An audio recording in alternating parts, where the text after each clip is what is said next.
Olá, querido povo de Deus, estamos aqui no Atos 9, na paróquia Nossa Senhora da Glória, e nesse momento, é um momento muito especial. Nós estamos aqui com um testemunho fortíssimo de alguém que saiu da Igreja Católica, foi para o protestantismo e depois retornou à Santa Igreja. Nós estamos aqui com esse testemunho da nossa irmã querida, minha grande amiga, Deus abençoe. A gente se conheceu aqui no Atos 9, sim, que bênção, né, irmã? E agora você vai contar a sua história. Estou aqui ao lado do meu coordenador maravilhoso, né, meu amigo? Como é que você tá? Tá bem? Bem, graças a Deus, na sua paz. Tá feliz com um testemunho maravilhoso desse? Claro, é um fruto excelente que a gente colhe, né, do movimento que a gente está fazendo aqui na Igreja da Glória. O Atos 9 foi um movimento criado pelo padre Alano Sami, nosso pároco, para acolher as pessoas que estavam chegando de outras denominações e os católicos que desejavam se aprofundar mais na fé. Então foi criado esse movimento, né? Temos participantes, temos esforços e, além de tudo, temos a graça de Deus. E aí a gente está colhendo um fruto agora muito precioso de Deus, né? Que é o testemunho da nossa querida irmã Lúcia, que passou pelo protestantismo, como o Daniel disse. Daniel também, que é um missionário, que o padre mandou chamar, viu? O padre mandou, busca esse rapaz aqui, que ele vai trazer bons frutos também para o Atos 9. E a gente está iniciando aí esse movimento, e que Deus abençoe a gente na nossa jornada, né? Para a gente conseguir cumprir a vontade dele aqui na Terra.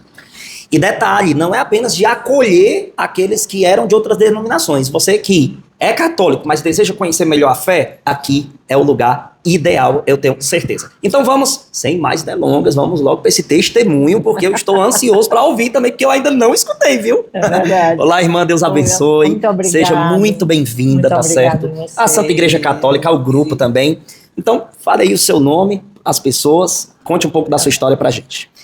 Bom, meu nome é Lúcia, Lúcia Carranza, eu sou aqui de Fortaleza, mas eu moro há bastante tempo nos Estados Unidos, né, na Flórida, no estado da Flórida, e lá que começou todo o meu processo de voltar à casa do Pai, foi lá que começou, a partir desse ano, no período da Semana Santa.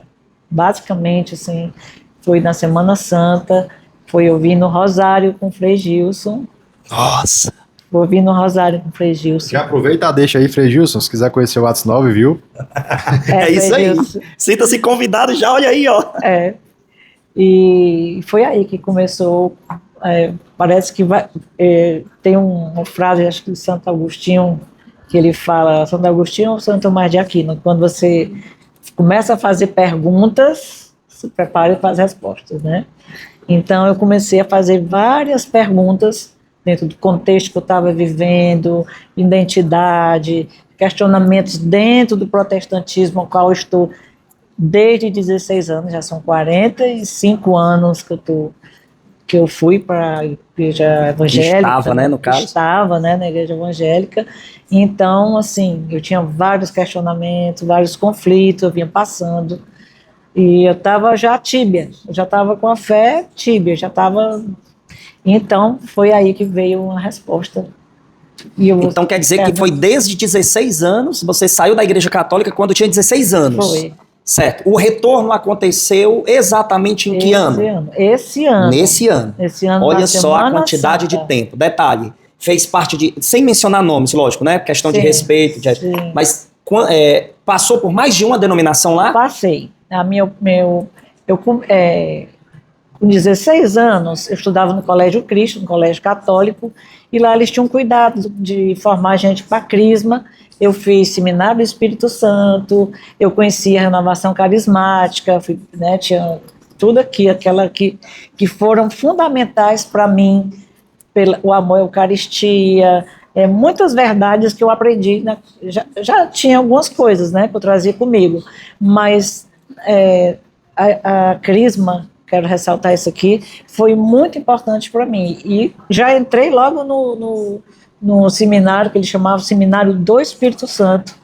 Então, aí eu comecei a buscar, aquecer a minha fé, aí logo ali eu tinha uma família, conflitos e tal, e fui morar do lado de uma família que eles eram da igreja metodista, aqui na Visconde do Rio Branco, né?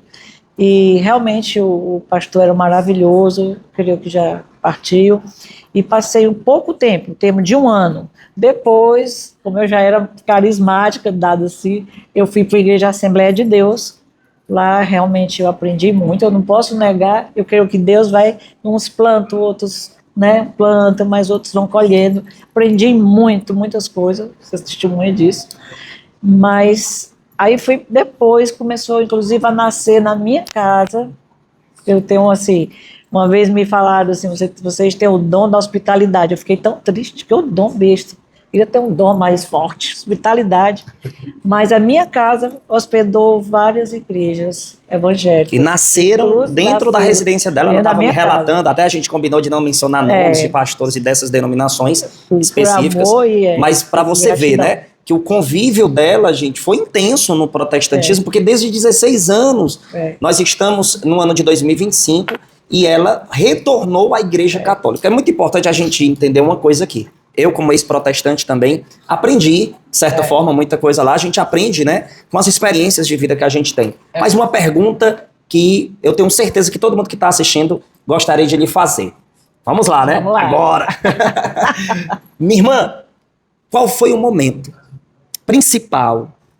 Tanto a questão do momento principal, como do motivo, né? Aqui, puxando mais para a questão do motivo, desse retorno à Igreja Católica. Como foi esse processo de retorno? Você disse que Frei Gilson foi um dos instrumentos de Deus mais importantes para que esse retorno acontecesse. Pois narra para quem está em casa, para você que está aí assistindo a gente, como foi esse, como é que eu posso dizer, esse play, né? Para você iniciar esse processo de retorno para a Santa Igreja. Saudade. Nossa! Eu comecei a ter uma saudade.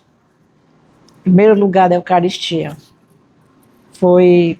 Eu ia nos cultos e realmente, com todo o meu carinho, você sabe de como é difícil para uma ex-protestante, uma ex-evangélica, que ama aqueles irmãos que foram bênção na minha vida, não posso apagar isso de forma nenhuma, não quero ser ingrata de forma nenhuma, mas a Eucaristia é o ponto máximo, e eu cria naquilo. Eu cria desde quando eu fiz minha primeira Eucaristia. Eu lembro que eu pequenininha, eu fui a oradora. E eu lembro da paixão que eu tinha pela Eucaristia. Eu nem sabia por que exatamente, que hoje eu sei o significado. E na igreja, muitas vezes, lá na igreja evangélica, vocês sabem, é o símbolo, né? Fazer isso em memória de mim. Mas eu não aceitava aquilo, dentro do meu coração eu comecei a dizer, E eu realmente via muitas vezes ser muito, não é banalizado, mas de uma forma, decorava as mesas, era bonito, mas não é a mesma coisa, gente. Não é a mesma coisa você pegar o pão e depois divide ali com as crianças, e sobra pão, todo mundo leva para casa, e aquilo realmente... Aquilo me chamava atenção e me doía, porque eu levava como se fosse Eucaristia. Assim, era um ponto que eu já vinha questionando há muito tempo. Era coisas que Você fazia esses questionamentos para os pastores? Eu não fazia, não. Mas era para você mesmo? Era para mim mesmo, era aquele desconforto. Foi gerado um desconforto. As divisões, como eu sou de igreja há muito tempo, evangélica eu era, então eu vi muitas divisões que me marcaram profundamente. Você chegou a presenciar, por exemplo, pessoas da denominação que você pertencia, sair dela e fazer outra igreja? Muitas. O que me doeu muito, que quebrou muito o meu coração, que foi difícil de restaurar, sabe? Era uma coisa que... Pelo que você presenciou, essas pessoas geralmente saíam de uma denominação por causa de alguma confusão, desentendimento, interpretativo, e ia lá e fundava outra igreja. Olha, se fosse até interpretativo, eu até diria que, vamos dizer, eu aceitaria. Olha, eu não concordo por essa questão, você não está pregando mais, não. Eu nunca vi. Eu vi mais por questão de ego. Ego, gente. Falta de submissão, falta de entendimento hierárquico, falta de honra ao seu líder, ao apostolado. Ninguém entende nem o que é o apostolado. Hoje o apostolado é uma coisa banal dentro da igreja, é bispo, é pessoal se autotitulando. Gente, não dá, não deu mais. Isso é profético, né, gente? Porque lá em 2 Timóteo 4, do versículo 3 ao 4, lá vai dizer assim: virá um tempo em que muitos irão se apartar da sã doutrina da salvação, ajustarão mestres para si, pelo prurido de escutar novidades. Então, o que é que acontece? Essa autoordenação acontece muito no protestantismo. Por que que na Igreja Católica nós não vemos esta mesma realidade do protestantismo? Porque na Igreja Católica nós temos o real entendimento sobre a hierarquia da Igreja que é constituída por nosso Senhor Jesus Cristo. Por exemplo, nem eu nem o Jorge pode dizer assim, eu estou chateado com o bispo, não gosto muito desse bispo, então eu vou fazer a minha diocese, eu vou fazer outra igreja, eu vou fundar uma diocese. Isso na Igreja Católica não existe. Esse ponto que você mencionou, irmã, ele é muito interessante. E aqui, gente, não se trata da gente estar ofendendo o protestantismo, atacando e nem ensinando você a odiar protestante. Ela está contando a experiência dela de vivência lá. Pessoal. Assim como eu também, como ex-protestante, conto, né? Como foi lindo o seu testemunho, irmã. Muito obrigado de coração. Você que está nos assistindo, saiba que o nosso objetivo aqui central é mostrar essa experiência dela, a minha também, como ex-protestantes que somos, que a Igreja Católica, ela é muito distorcida no entendimento das pessoas, não é verdade, irmã? É verdade. As pessoas criam espantalhos para bater, entendeu?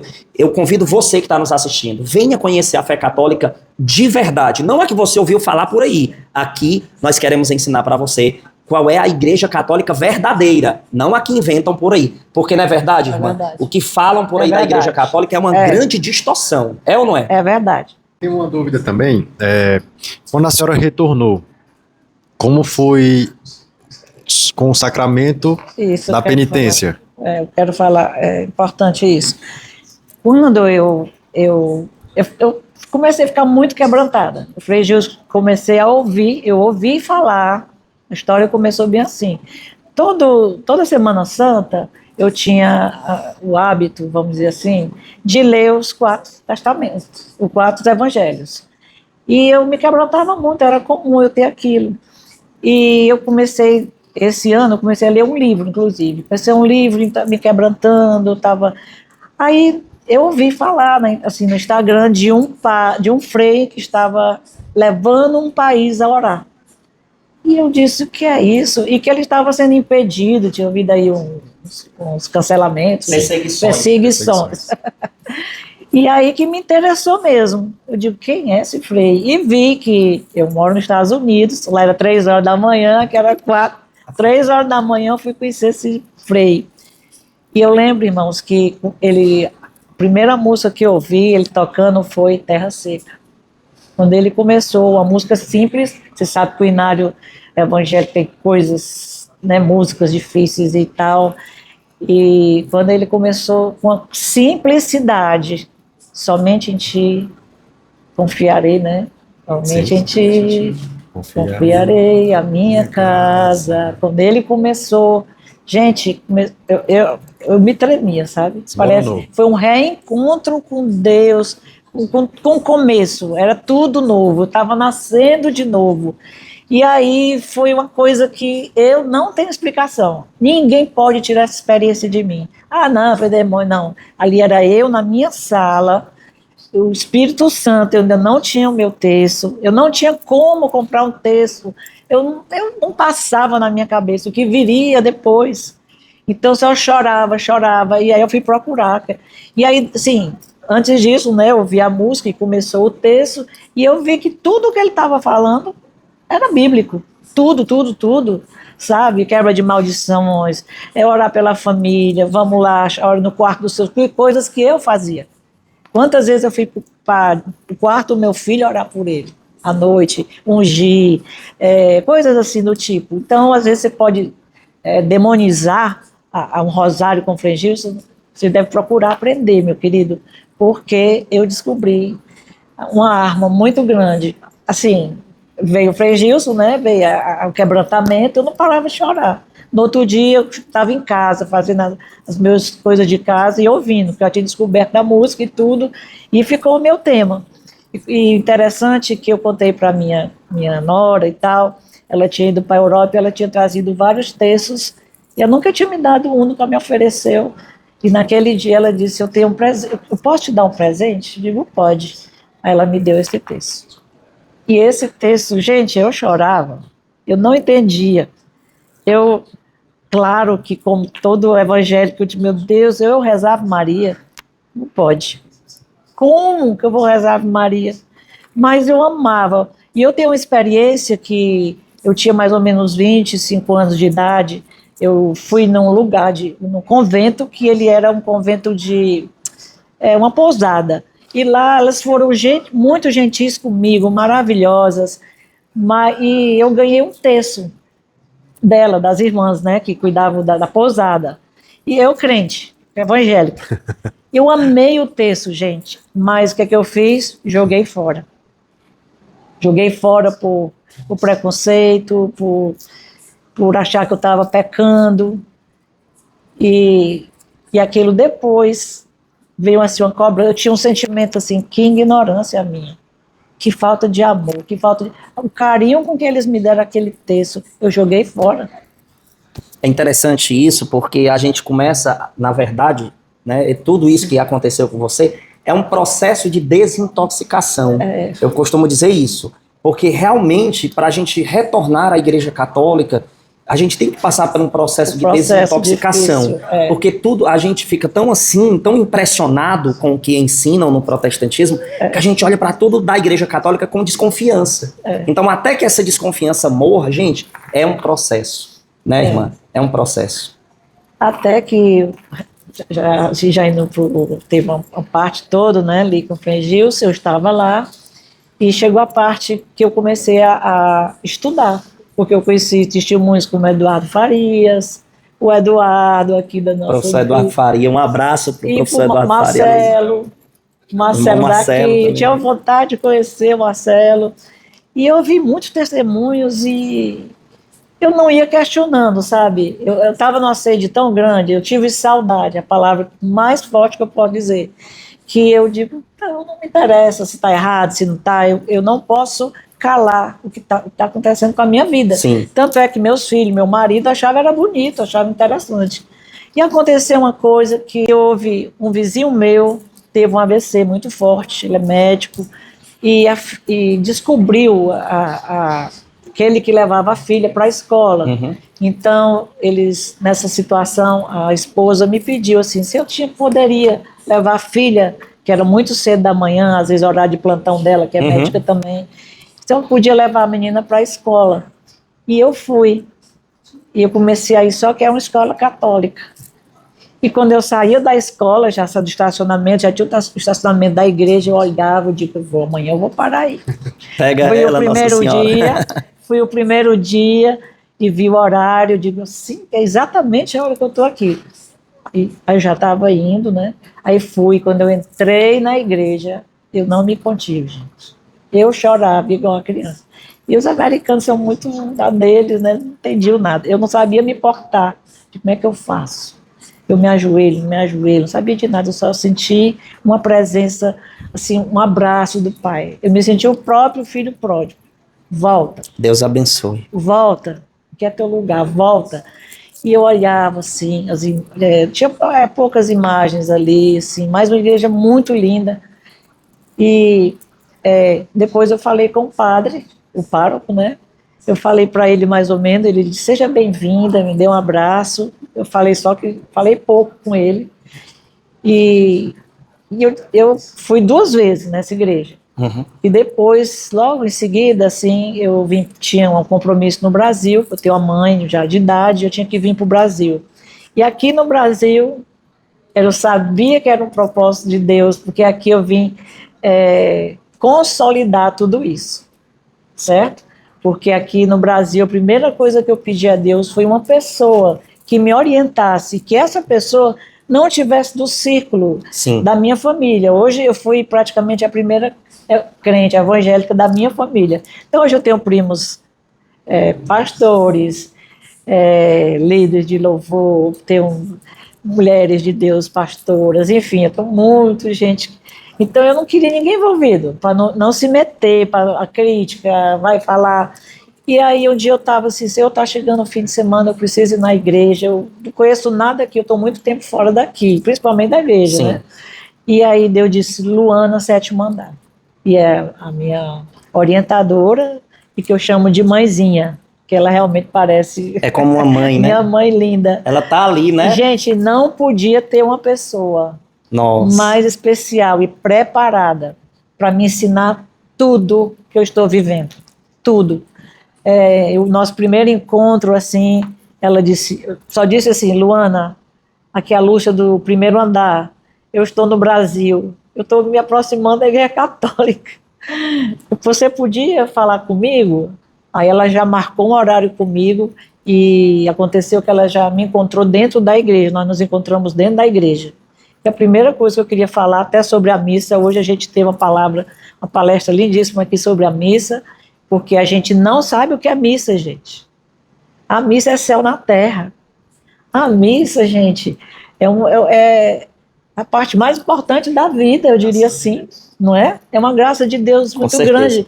Então, quando eu cheguei nesse lugar, estava havendo um casamento. E a igreja estava muito linda, e as pessoas estavam muito bem arrumadas. E a Luana estava servindo, então eu estava sozinha lá atrás. Tudo que a pessoa fazia do lado eu fazia, né? Porque eu já não sabia mais muito, assim, me importar. Você fica totalmente... Por isso, eu quero só abrir um parênteses, é muito importante o Atos 9, amar as pessoas que estão chegando, gente. Com certeza. Porque elas vêm, você sabe o que é chegar na igreja evangélica, você fica todo perdido. Imagina você chegar aqui, você precisa amar essas pessoas, acolher, porque elas vêm com muitos conflitos, eu preciso muito desse amor. O primeiro dia que eu cheguei, eu senti muito amada e amparada. Bom, o acolhimento. Né? Acolhimento. Quando eu cheguei lá na igreja, eu digo assim, eu vi assim, parecia que aquela igreja toda arrumada, as flores, era Deus me recebendo. Eu me senti um filho pródigo. Forte. Eu me senti claramente, olha, essa festa é para você. O céu é isso aqui. Vai estar todo mundo pronto, vai estar um ambiente leve, as músicas. Foi assim, eu chorava que eu não podia ter a Santa Missa, ou a Eucaristia, eu não podia ainda me comungar, eu tinha que me confessar, eu fui toda orientada, né? E foi a Luana que fez todo esse processo, me levou, me orientar, me conduzir. E o primeiro dia que eu me comunguei, que era o dia mais esperado, gente, eu chorei muito, viu? A Luana tinha Matou a saudade, né? Matei a saudade, eu chorei muito. Tá vendo, gente? Que coisa linda. Muito especial para mim. E aqui na Glória, eu também comecei a procurar algumas paróquias, né? Eu vi a igreja matriz e tal. E aqui na Glória eu queria dar um testemunho que para chegar aqui, até escrevi, eu só imaginava que essa igreja era muito lotada. Era a minha referência, que eu conhecia cidades funcionários. Era muito lotada, eu não saberia nem chegar aqui. Então eu vi um dia de manhã, eu conheci tudo. Me deu assim um amor, eu fui na secretaria. E teve uma pessoa que ele deve ser o jardineiro, ou a pessoa, alguém assim, que cuida da manutenção. Eu expliquei para ele quem eu era, ele foi me mostrar cada parte da igreja. Isso é muito importante, o Padre Elano, olha aí, Padre Elano, que bênção, né? Ele foi me mostrar onde era a salinha. Nossa. Eu digo, eu posso entrar na igreja, no templo? Pode, a senhora pode entrar. E abriu, eu sentei lá e chorei, linda a igreja, gente. Eu chorava. E depois ele, o Santíssimo, né? O Santíssimo, aqueles... E me levei lá, fiquei muito tempo ali. Ele disse, vamos lá. Aí eu disse para ele que eu queria muito na livraria, porque eu tinha uma seleção de livros. Aí ele disse, mas infelizmente a secretaria está fechada, mas eu vou pedir a alguém que abra, pelo menos para a senhora conhecer. Nossa. E eles fizeram isso, a senhora não pode comprar. A senhora lembra o nome dessa pessoa? Infelizmente não. Mas se vê... Se eu ver, eu reconheço. Me levou na secretaria e as meninas me falaram os horários de confissão, de tudo. Aí quando eu cheguei a primeira vez, eu já sabia. Aí a primeira missa ninguém esquece, a primeira missa que eu já vim com comunhão. Desse retorno, né? Desse retorno. E Deus foi me dando, gente, muito... O terço foi eu fui aprender a rezar o terço, né? Fui aprender, hoje eu sei. Eu ganhei outros terços. Uma coisa muito linda que me aconteceu é que o primeiro dia que eu vim era o dia da adoração. Eu nunca tinha visto aquilo ali, nunca tinha visto na minha vida. Então eu fiquei assim, me sentindo ali tão pequenininha, sabe? Não sou daqui, estou chegando, não sei direito. E quando eu vi o Padre Elano vindo com o Santíssimo, todo mundo batendo palma, aquilo ali me encantou. Eu fiquei maravilhada. E antes, um detalhe. Todas as vezes que eu fui numa missa aqui, tocava Terra Seca. Somente a gente ouviu construirei a minha casa. Aí já me desmanchava. Parecia Deus assim, ó, vou Ficou te então marcando. a canção Ficou. que marcou Isso teve a última vez. esta conversão. Eles não cantaram, mas dedilharam. Só assim. Nossa. Eu digo, olha aí, meu Deus. Era uma coisa assim. No dia do Santíssimo, estava o Padre Elano, uma multidão de gente, né? Aí eu disse, bom, eu não vou... Quem sou eu, pai? Eu não vou nem conseguir chegar perto, mas eu vou ali para perto. Aí eu fui lá para onde ele saía. Assim, é uma volta que dá, né? Sim. Eu cheguei perto, aí eu digo, eu me senti como aquela mulher que toca no fluxo de sangue, que ela tocou na orla de Jesus. Sim, sim. Eu digo, eu vou pegar nem que seja na manta do Padre Elano, do padre. Aí eu meti a mão assim, eu não sei como, porque o Padre Elano, ele é bem alto, eu não imaginava, ele é bem alto. E quando eu bati assim, eita, se ele brigar, brigou, se é errado ou não, toquei. Gente, ele parou, não sei como é que chama, é o cortejo, ele parou, virou para mim, botou a mão na minha cabeça, se ele orou, mas ele me abençoou. Aí eu comecei a tremer, amigo. Padre Elano, como sempre, surpreendente. Né? Aí eu já me ajoelhei, ele olhou para mim, eu digo, meu Deus, vai brigar comigo? Olhou assim, eu senti a presença de Deus naquele homem, o fluir de Deus. Eu me ajoelhei, comecei a tremer, porque você sabe, pentecostal, gente, eu era pentecostal, eu era do reteté. Então, canela de fogo. Canela de fogo, de forinho. Então eu me ajoelhei ali eu tive um outro... Se derramou na presença do Senhor. Na presença de Deus. Era assim, cada vez, eu tive pouco tempo, estou em 4 meses aqui. Então, cada situação, eu tive algo especial, que eu diria assim, sobrenatural, diferente, forte, que é inquestionável para mim, entendeu? E, por último, eu estou fazendo a consagração Nossa Senhora. Aê! Se a gente tivesse com um público imenso, eu ia pedir uma salva de palmas. Fazendo, para a glória de Deus. Que coisa linda. Eu estou aprendendo coisas, faz todo sentido. Que não imaginava, não né? Não imaginava. E essa experiência com o Padre Elano foi muito especial, né? Porque ele parar, realmente o Padre Elano surpreendente, eu também me sinto muito acolhido por ele, que ele sente, a gente nem fala as coisas, não, ele já... eu era no meio, assim, tinha gente, eu só queria, e ele parou. Padre Elano, eu quero lhe conhecer, viu? Agora eu quero lhe pedir aqui, né, pra gente já caminhar aqui pro final da nossa entrevista, qual o conselho que você dá para as pessoas que estão nos assistindo aqui, tanto quem é católico, né, que precisa se aprofundar mais, conhecer melhor a fé, porque muitos saem da igreja por ignorância. Você vê claramente que ela teve a experiência dela muito jovem na igreja, mas não deu tempo ela se aprofundar tanto na doutrina, em conhecer essas respostas contra os ataques e etc. Então, de certa forma, aquele ditado que todo mundo conhece, né? Que muitos saem por ignorância, né?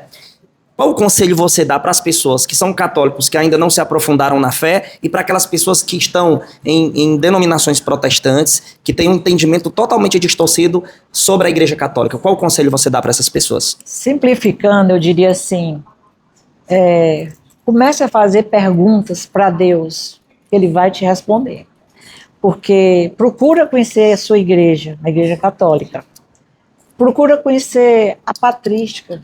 Procura, olha, eu vou fazer aqui uma coisa que eu sinto muito, eu parte meu coração. Porque os católicos, assim, da maneira geral, tem aqueles católicos de IBGE, tem pessoas muito bem intencionadas, mas que infelizmente eles não conhecem o tesouro que estão dentro da Igreja Católica. E a gente só ama. A gente só pode amar o que a gente conhece. Então tem pessoas que realmente não sabem o que é uma missa, não sabe exatamente o que está acontecendo ali, não sabe realmente, não conhece a própria palavra. É muito importante você juntar uma coisa com a outra, você ter a oração, você conhecer o texto. Sabe por que ficou fácil para mim eu aprender o texto? Porque eu conheço a palavra. Eu conheço os evangelhos. E o texto é essa caminhada, né? Que até muitas pessoas não pensam que é só repetir a Ave Maria. Não é, tá? Não, é a vida. Aqui a gente pode meditar na vida. Eu começo a ler o texto, que eu chego do ministério aqui, eu estou chorando. Eu estou chorando porque o Espírito Santo está orando com a gente. Eu estou chorando, Senhor. Tu morreu por mim, Senhor. Insignificante. Senhor, então eu vou andando... E depois vou me lembrando de pessoas, já começo intercessão. Isso aqui não dá para, assim, 30 minutos, não. Eu passo, às vezes, 2 horas rezando o texto. Porque é uma intercessão, é um louvor, é um renovo. Isso aqui é como fala uma arma, né? É nossa arma de guerra. Uma arma contra o inimigo. Contra o justamente. inimigo. É uma proteção para nossa mente. Antes de sair de casa, eu vejo muitos falar, reza o terço. Como a irmã Raquel, a do Hesed, Sim. ela diz, reze de manhã, reze quase dormindo, mas reze de qualquer jeito, mas reza. Só não deixe de rezar. Só viu? não deixe de rezar, ela diz, né? Louvado seja Deus. Gente, irmã. é isso que eu diria, busca, que aquele que busca Buscar encontra conhecimento na oração também, né? E honra a sua igreja. Honre a nossa igreja. Não deixa nenhum protestante falar. Seja humilde naquilo que você não souber. Não vai para ele, não. Vai perguntar para o teu pároco, vai perguntar para o teu líder. Isso. Vai perguntar, olha, eu fui confrontada nisso. Eu não sei porque não soube responder. O fato de você não saber responder não quer dizer que não exista a resposta. Exato. Isso é muito importante. Você vai ter as respostas que Louvado você seja quer. Deus. Pois nós estamos. Minha irmã, muito obrigado pelo seu testemunho. Eu tenho certeza que muita gente vai se sentir tocado com essa história tão maravilhosa, né, gente? Porque foi muitos anos. E ela veio dos Estados Unidos e veja só, né? Tá sendo ainda, creio eu, que é um processo de desintoxicação. Sim, ainda estou, verdade. A gente consegue ver, né, a intercessão de Nossa Senhora, né, da Nossa Mãezinha Santíssima, com o texto. Amém. Eu sou orador do Rosário, né, eu comecei a rezar o Rosário todos os dias, diariamente, e as bênçãos, as graças que a gente recebe do Rosário, ela vai se derramando, não só na gente, mas nas pessoas que estão próximas da gente. Então é uma intercessão muito forte contra o inimigo, entendeu? E nós católicos precisamos ler a Bíblia, ler o Catecismo, que são os dois livros mais importantes que a gente tem que saber de cor, e viver também. A gente tem que viver a palavra de Deus. Dona Lúcia aqui é uma prova viva daquela frase de Cristo: eis que faço nova todas as coisas. Gostaria de agradecer muito o testemunho da senhora. Para você que está na mesma situação da Dona Lúcia, que está com os questionamentos, que está buscando, né, o sentido na sua vida, quer saber mais sobre a fé, sobre Deus, nosso Criador, que é perfeito em todas as coisas, venha para a nossa igreja, busque entendimento, conhecimento, venha com humildade, para você poder aprender e beber também nessa graça, porque é uma coisa que completa a gente. A senhora, pelo testemunho da senhora, é perceptível o relato da completude que a senhora se sentiu. É uma alegria, uma felicidade genuína, uma completude. A gente percebe que a Dona Lúcia, ela é quem ela sempre foi. Deus enxergou ela no íntimo dela e agiu nela no íntimo dela, entendeu? Sem ela precisar de qualquer tipo de máscara ou de qualquer querer ser aceita por, entendeu? Debate, né? Conflito. Isso, então, é uma graça que a gente vive aqui na Terra, né? É um privilégio que Deus deixou pra gente, o tamanho da misericórdia que Ele teve conosco, né? Com a irmã Lúcia e com todos nós diariamente. Queria agradecer muito a Dona Lúcia, Daniel. Muito obrigado, Dona Lúcia, pelo seu testemunho. Foi tão importante, tanto para a gente escutar aqui, né, que estamos à frente do grupo, estamos lutando para evangelizar mais pessoas, e também as pessoas que estão em casa. Sim. Porque nada melhor do que um testemunho, né, de alguém que foi e voltou, né, assim como eu também. Então, muito obrigado. Queria que você mandasse um abraço aí para todo mundo, desse um tchau maravilhoso aí para as pessoas e convidá-los para o Atos 9, né? Gente... Vem para o Atos 9, aqueles que estão com dúvida, conhecendo, saiba que existe esse lugar, porque na igreja, né, é maior o ambiente, é mais difícil, né? Mas no lugar desse, aconchegante, os que estão na frente são tão preparados para receber, tanto quanto a dúvida, quanto... O amor é tudo, gente. Aqui, quando você encontra o amor, você encontrou tudo. Então, eu quero agradecer a vocês pelo carinho, pela paciência comigo. Se deixar, eu falo muito. E é isso. E as pessoas que eu sei que isso que está acontecendo com muitas pessoas. Quem me conhece, crente, né, evangélico, sabe de onde eu venho. Então, vocês estão vendo isso. Então, tenham coragem. Deixa o preconceito, deixa que os outros vão falar. Se desarme, né? Se desarme, porque é um processo de Deus, é você e Deus. Então deixa Deus sonhar em ti. Amém. Deixa Deus realizar os planos dele em você. Amém. Sabe? E é isso. A paz do Senhor, de Jesus, salve Maria, e muito obrigada. Amém, gente. Louvado seja Deus e até mais, né? Ó, não esquece, hein? Segue a gente no Instagram. Você que está nos acompanhando, envia esse testemunho para os seus contatos, que é muito importante compartilhar isso. E fiquem atentos nos nossos avisos, tá bom? Que Deus abençoe sua vida, que Deus ilumine os passos de cada um de nós e que nós possamos lembrar de uma coisa muito importante. João 8,32. E conhecereis a verdade, e a verdade vos libertará. Deus abençoe.